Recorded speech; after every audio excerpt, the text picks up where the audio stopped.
यात्रा। अमरपुर नाम के एक गांव में विमल हलवाई अपने 2 छोटे बच्चों और बीवी के साथ रहता है। विमल की पत्नी ज्योति भूत प्रेत जादू टोने में बहुत माना करती थी। इसका बिल्कुल विपरीत विमल इन चीजों को दक्यानुसी माना करता था।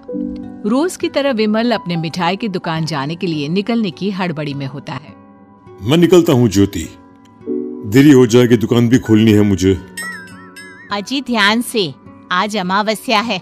रास्ते में कोई कपड़ा या कुछ भी गिरा हो तो उसे लांग मत दीजिएगा, बगल से चले जाइएगा। अरे ऐसे तो तुम मुझे पागल ही कर दोगी क्या? हाँ, मैं नीचे देखकर चलूं कि सामने से कोई गाड़ी घोड़ा आकर मेरे ऊपर से चला जाए? दोनों हालत में तो मेरी ही मौत है। अरे क्यों सुबह सुबह इतनी अपसुगनी बातें कह रहे हो जी?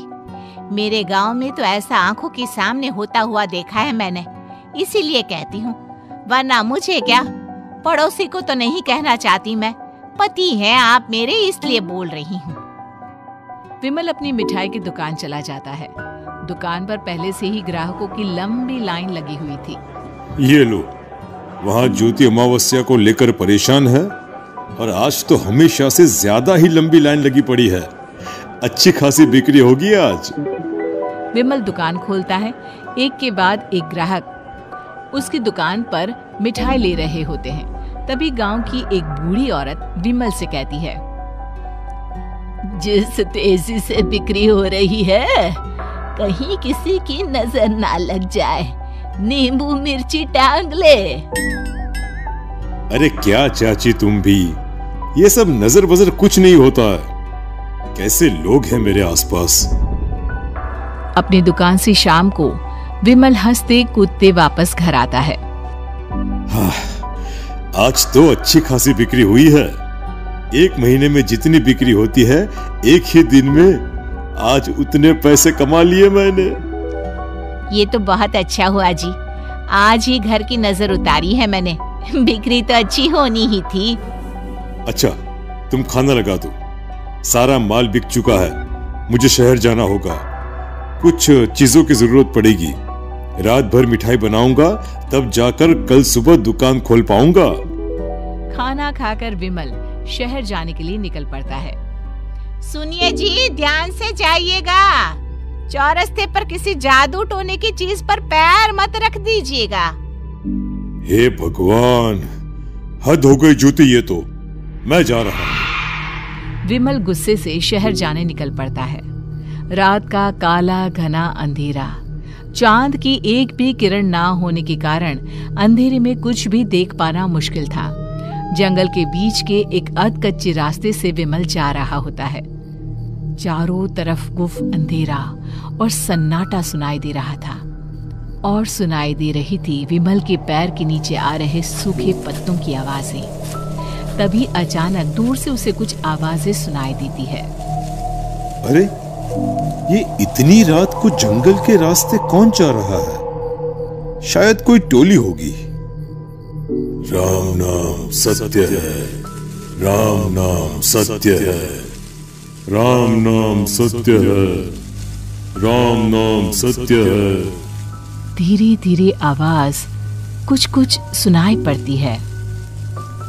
आवाज धीरे धीरे और नजदीक आती सी लगती है। विमल देखता है कि उसके सामने से सजी धजी सफेद कपड़े में लिपटी एक अर्थी निकल रही है, जिसके साथ 5 लोग ही थे। 4 आदमियों ने उसे कंधा दिया हुआ था। एक मटका लिए आगे आगे बढ़ रहा था। विमल के बिल्कुल सामने आकर अर्थी रुक जाती है। उसमें से एक आदमी विमल से कहता है, अरे भाई, जरा अर्थी को कंधा लगाना, मैं बहुत थक गया हूँ, बड़ी मेहरबानी होगी। हाँ भाई, कंधा तो मैं लगा दूं, पर रात को 12 बजे ये शव यात्रा, इस समय कौन अर्थी ले जाता है? तभी विमल को ऐसा लगता है कि शव में से आवाज आई, ये आवाज। मजबूरी है भाई, आप कंधा दीजिए, मैं रास्ते में सब बताता हूँ आपको। विमल अर्थी को कंधा दिए चल रहा होता है कि उसे ऐसा लगता है कि हाथ में मटका लिए जो आदमी शव के आगे चल रहा है उसके पैर उल्टे हैं। क्या हुआ भाई, हकला क्यों रहे हो?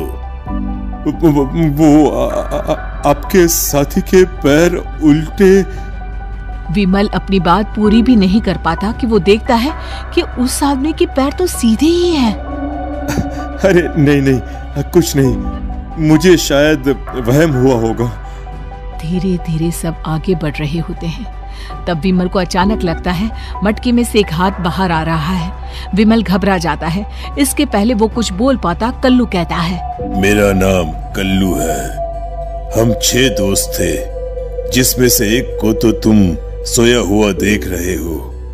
इतनी पक्की दोस्ती थी कि जैसे हम सब सगे भाई हैं, पर किस्मत का कोई क्या कर सकता है। आज से 4 साल पहले एक नदी में हम सब नहाने गए थे, जिसमें डूबकर राजेश की मौत हो गई। किसी मजबूरी के कारण हमें उसकी अर्थी को रात को ही शमशान घाट ले जाना पड़ा। हम 5 उसे ले जा रहे थे। 4 साल पहले आप 5 में मैं कुछ समझा नहीं। मंकू अपनी गर्दन पीछे घुमाकर अपनी आंखें बड़ी बड़ी कर विमल से कहता है, अरे भाई, पूरी कहानी खत्म होने दो, फिर बीच में बोल लेना, ठीक है?